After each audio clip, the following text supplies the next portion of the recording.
Okay. Ready na. Mamisid pa sila eh. Ang misid.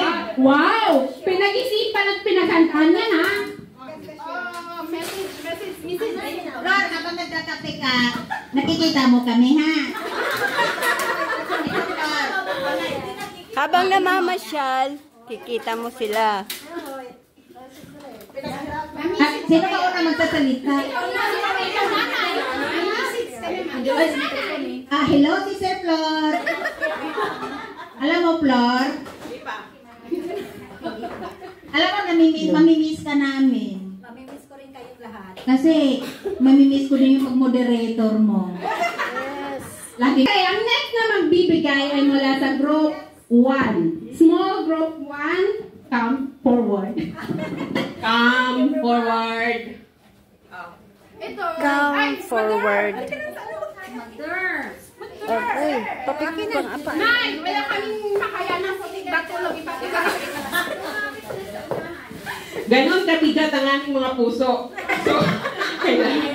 Ganun ka ba? Sa puso na, nahihirapan lang kayong paliwanag, di ba? Ganun kabigat ang ating pagmamahal. Yun na kayo sinasabi ko eh. Pero wag mong pag magalit to, wag mong ipapahal. Sa asawa mo. Pag mag-away kayo ni Kuya, Wag mong ilayo mo yan. Kasi mababasag siya ang ulo niya, Nay. Ang ulo niya mababasag hindi ito. Ayan! Ganda naman. Stone frame para sa ano naman yung verse natin. Harap po dito, Flo. Ganda siya. Wow. Wow. Thank you very much sa inyong Thank you very much. Kay Kuya, wag mong ikwan mo. Yan, ilagay mo ito sa yung sa small group 3, sa kusina mo. Yan sa sala. Sa sala. Kailangan makita namin sa sala yan. Kahit saan ka pumunta, Sister Flor, nandyan ang ating family, Lord's Block St. Anthony Chapter. So, nandyan kami lahat. Thank you very much. Ang message daw namin, in behalf of Group 1,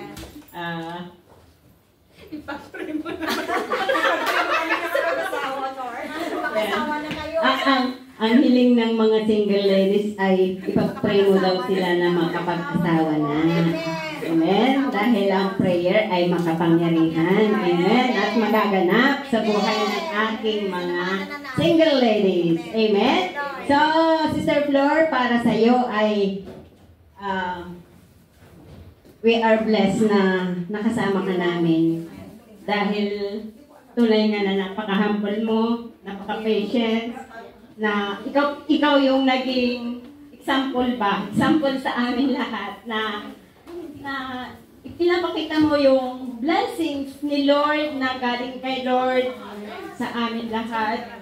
Yun yung napakagandang example na nakita namin sa iyo.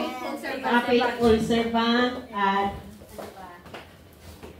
Despite of trials, talagang nagiging still ka sa iyong pananampalataya kay Lord. Kaya nagiging magandang modelo ka sa amin lahat. Kaya we're so blessed na naging bahagi ka ng aming journey dito sa Hong Kong. Thank you so much, Sis Flor. And we love you. And we pray at good health for you and your family always. And more blessings and happiness. Thank you. Amen. Isa ba? Hindi na.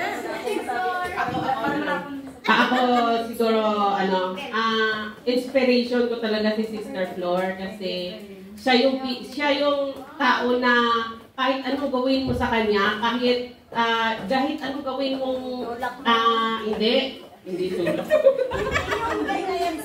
Kahit yung anong mga salita na ibabato mo sa kanya, isa sa puso niya lang yun, hindi kanya papatulan ba? Hindi kanya papatulan. Hinahayaan niya si Lord ang pumatol sa iyo.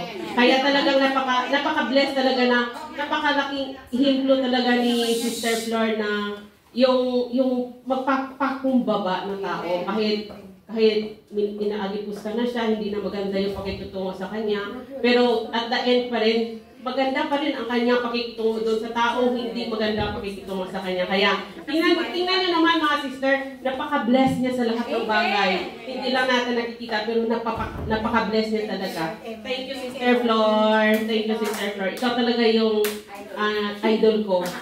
Yes, idol ko talaga. Hindi, sino pa ako si Lord? Si Lord na muna. Huwag kong guluhin yung sinasabi ko. Yun na nga yun. Sige na nga. Ayan, sa akin, ang nakita ko si Lord, very humble. Ayan, napaka-humble na tao. At saka very faithful servant ni Lord dito sa The Lord's Flock. At saka mawawala na yung first honor tuwing mag-sharing. Ayan, mawawala yung first honor namin sa sharing.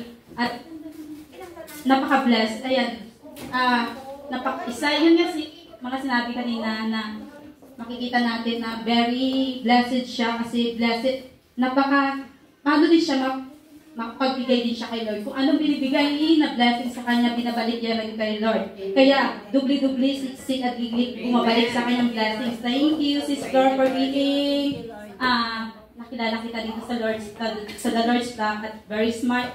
Happy lang kapag mayroon kang tampo, hindi mo wala lang sa'yo. Hiningiti mo lang. Ayun. Thank you, Lord. Okay. Lastly pa, kasi si Sister Flor ay linggo-linggo ay may prutas. Wala na kaming every Sunday fruits. Kasi di ba ako yung taga-slice, siya naman yung taga-dala. Ako yung taga-kain. Yun. Bless na bless. So, thank you so much, Sister Flor. God bless you more. Magdala. May apple na. Okay, mayroon na. Sige na, picture na. Tapos na kayo. Okay. Okay, thank you very much. Group 2. Okay, sa ang Red and Brown. Wala yung isa. Okay lang yan.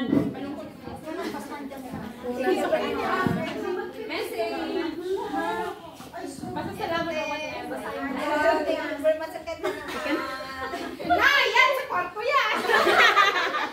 Yan naman sa kwarto, ha? Ulan mo yan.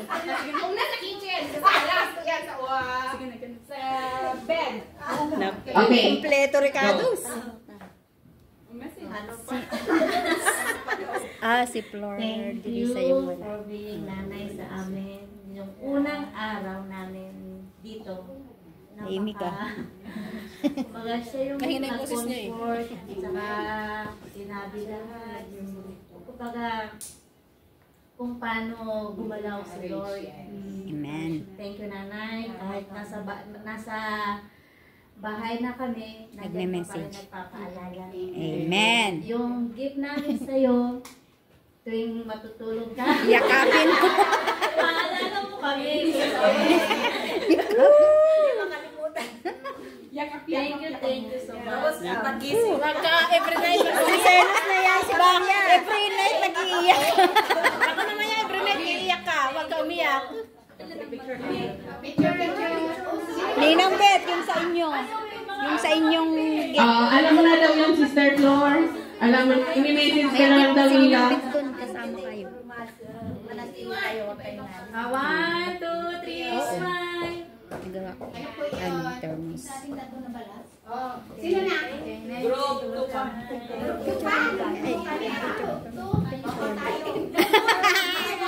Okay, group 2. Nakalimutan niyo lang wala pala ako dun sa group natin. Group 2.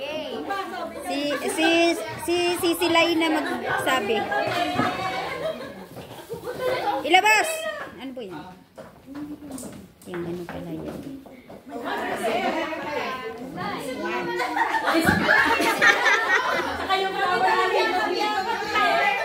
Nakalimutan natin sa inyo ating verse natin. Ayun.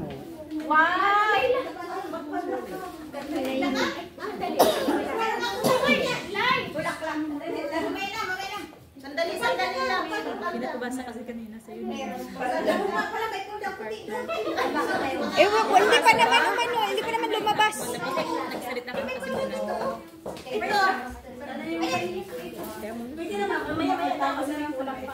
Bakit? Nakikita ba ga?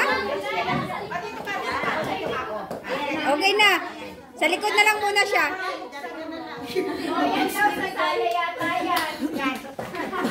Isa. Okay, para saan naman yan? Ito kasi sobrang bigat yung binigay ni Jimay kaya tagaan namin yung buhay mo, Nanay Flor. Okay, Sister Flor, para naman yan sa... Pero ang ito ay para sa iyo talaga to na yung mga picture ng collection ng mga picture kasama nandyan lahat. Tapos, ito, para sa tubig mo yan, Nay. Maging uminom ka marami tubig. Pang kape, ito pang tubig. O kaya pang Lunes. Kasi madami yung mags. Araw-arawin iba-iba. Wow, ganda. Ganda siya. Oh, Dear Nay Flor.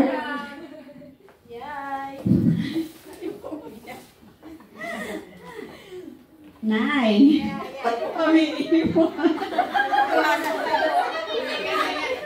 Ikaw na ang bagong nanay.